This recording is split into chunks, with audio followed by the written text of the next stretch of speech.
Have you ever felt like you're doing absolutely everything right? You're eating well, you're exercising, but the number on the scale just refuses to move? Well, you're definitely not alone. The internet is just flooded with promises, right? That the secret isn't your willpower, it's your hormones, and that some magic supplement is the key to finally unlocking weight loss. Today, we're going to cut right through all that noise. We're using insights from a top endocrinologist to break down what the science actually says. Okay, let's just dive right in with the biggest question of all. Is weight loss really about more than just gritting your teeth and having enough willpower?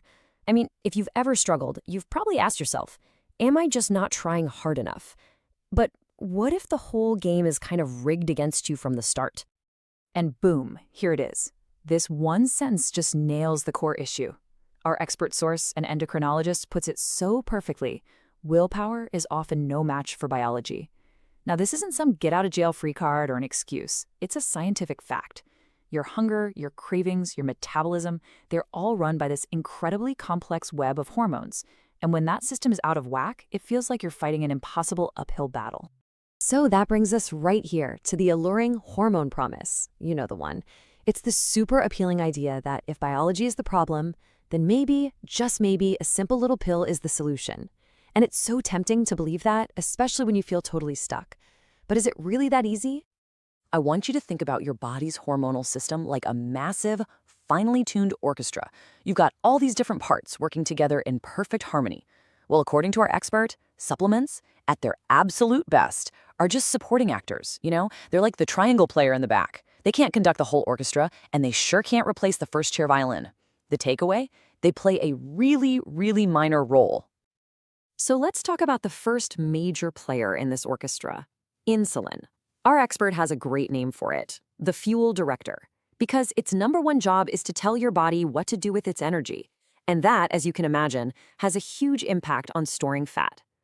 So how does it work? Well, insulin knocks on the door of your cells and tells them to let sugar in for fuel. But when your cells get bombarded with too much sugar too often, they start to kind of plug their ears and ignore the signal. That's called insulin resistance. So your body, in a panic, just screams louder by pumping out more insulin. And here's the problem. High insulin levels literally flip a switch that tells your body, hey, store fat, and at the same time, stop burning fat. It's a total lockdown. And this, of course, leads us to berberine. You've probably seen it hyped up online as nature's metformin or even nature's Ozempic. The promise is that it's this miracle pill for weight loss. But the reality is a little different. The clinical evidence shows it modestly helps with insulin sensitivity, but its effects are way, way less powerful than prescription drugs, and it can come with some pretty gnarly stomach side effects. And this is so, so important. Please pay attention here. Just because something is natural doesn't mean it's risk-free. Berberine can mess with major medications, like blood thinners. If you're going to use cinnamon, it has to be the Ceylon kind, because the common cassia type can actually be toxic to your liver in large amounts. And please, never, ever drink apple cider vinegar straight. Always, always dilute it, or you can seriously damage your teeth and your throat. Okay, let's move on to the next big player, cortisol. If insulin is the fuel director, a good way to think of cortisol is as the storage alarm. It's the siren that goes off when you're stressed, and it can put your body into a full-on fat-hoarding lockdown. Yeah, we all know cortisol as the stress hormone, but in the crazy, chronically stressed world we live in, it does a lot more than just make us feel anxious. When cortisol is constantly high, it actively sabotages your weight loss goals. It cranks up your cravings for fatty, sugary foods, and then tells your body to store all that extra energy as fat, specifically that dangerous belly fat around your organs. And that's where ashwagandha enters the chat. The online ads claim it just melts away stress-related belly fat. But what's the real story? Well, the evidence suggests it might reduce how stressed you feel and can lower cortisol in people who are already stressed out. But, and this is a big but, there's no solid, direct evidence that ashwagandha itself makes you lose a significant amount of weight. It's not a fat burner. It's a stress adapter. Big difference. Okay, and here is another huge red flag, a non-negotiable warning straight from our endocrinologist source. Ashwagandha can actually ramp up your thyroid hormone levels. That means it should absolutely, under no circumstances, be taken by anyone with hyperthyroidism.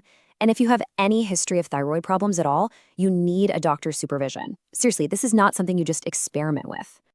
All right, now it's time to tackle one of the biggest, most persistent, and frankly, most misleading myths in the entire supplement industry, the leptin supplement myth. So first, a super quick explainer. You've basically got two key hormones that run your appetite show.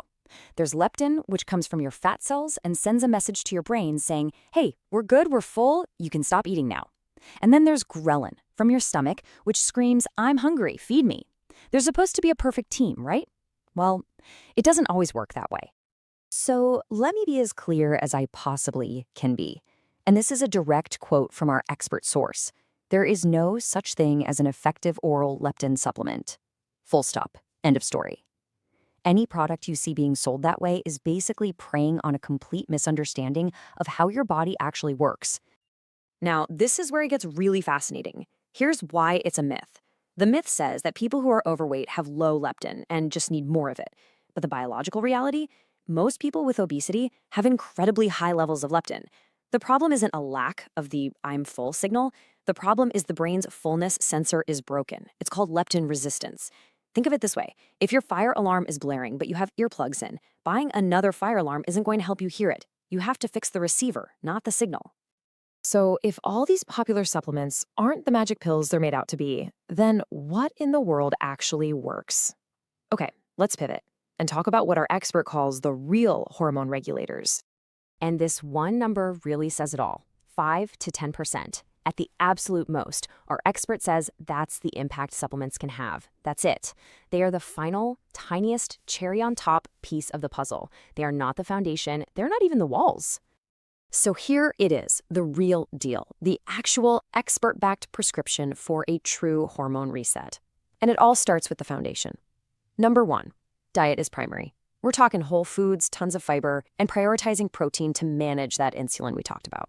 2, master your stress. Daily practices, a walk, meditation, whatever works for you to keep that cortisol in check. 3, prioritize sleep.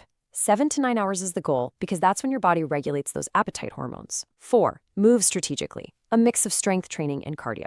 And then, and only then, after all of that is dialed in, does our experts say you can consider supplements, and only with the doctor's help. So as we start to wrap this up, let's really focus on the single most important thing you can do, your safest, smartest, and most effective first step. I really want to leave you with this incredibly powerful quote from our source. You must speak with your physician. This is not a disclaimer, this is a medical imperative. Before you spend a single dime on a bottle of pills, please invest in a conversation with a professional, someone who can actually run the tests and see what your specific body actually needs. And that really leads us to our final thought. What if the real goal isn't to chase down the next magic pill? What if, instead, the goal is to start asking the right questions about our own unique biology? Because shifting your focus from finding a quick fix to seeking real understanding, that is the key to truly taking back control of your health.